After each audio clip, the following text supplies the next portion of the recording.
Hi guys, বন্ধুরা সবাই কেরম আছেন? আমি এখন গোপালপুর পশ্চিমপাড়া অবস্থান করছি।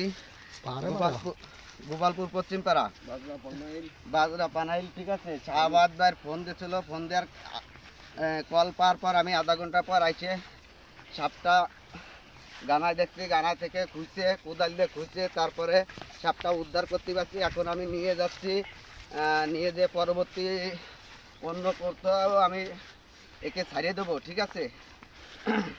আর এই সাপ ধরার কাজ কেউ যদি সাপ দেখে থাকেন, বাসা বাড়ি মাঠ ঘাট যেখানে, রাত নাই দিন নাই, আমার নাম্বার দেওয়া থাকবে, আপনারা নাম্বারটা নিয়ে আপনারা ফোন দেবেন সাপ যেখানে দেখেন, ঠিক আছে। ভাই আপনি কিছু বলেন। হ্যাঁ, চলো চলো চলো। একদম সাপটা খুব বড় সাপ। আমরা কিছু দূর কুবাকুবি করার পরে, মাটি সরানোর পরে সাপটা দেখা গেল।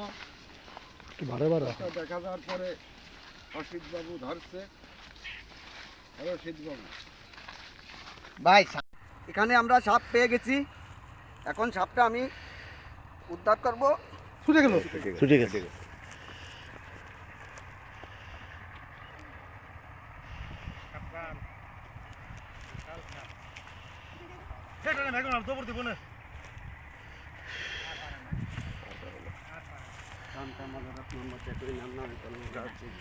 মুখ বন্ধ যা, কান্তা মজরাত মোহাম্মদ একই নাম নামে কলম গাছ গিরি সাপের মুখ বন্ধ যা, কান্তা মজরাত মোহাম্মদ একই নাম আমি কইছি না এই পাশে আইছে কাপিস আপাই গেছে। এই ভাষা ধরো বাবা ধরে রাখছে না। এই বারবার ব্যাগ পুরো বার করিস না। তো বেশি থাকে দাও।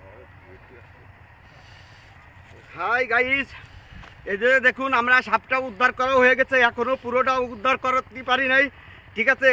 আপনারা সাথেই থাকুন আর আমার জন্য দোয়া করেন। আসলে কথা কেন না, সত্যি সাথে পারতেছি না। আগে চলে রাম চলে ভিডিও করতেছি। এই গন্ডি দিলাম, গন্ডির ভিতর কথা কেন না, চলে রাম চলে পেতে চলে সেটা রাম গন্ডি লক্ষ্মণ গন্ডি সেটা গন্ডি গন্ডি দিলাম, গন্ডির ভিতর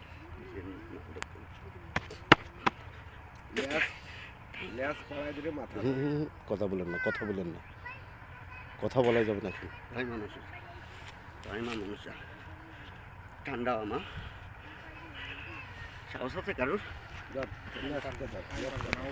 ভিডিওটা কাটিয়ে দিয়ে আবার ওর কাছে দাও, ভিডিওটা কাটিয়ে দিয়ে আবার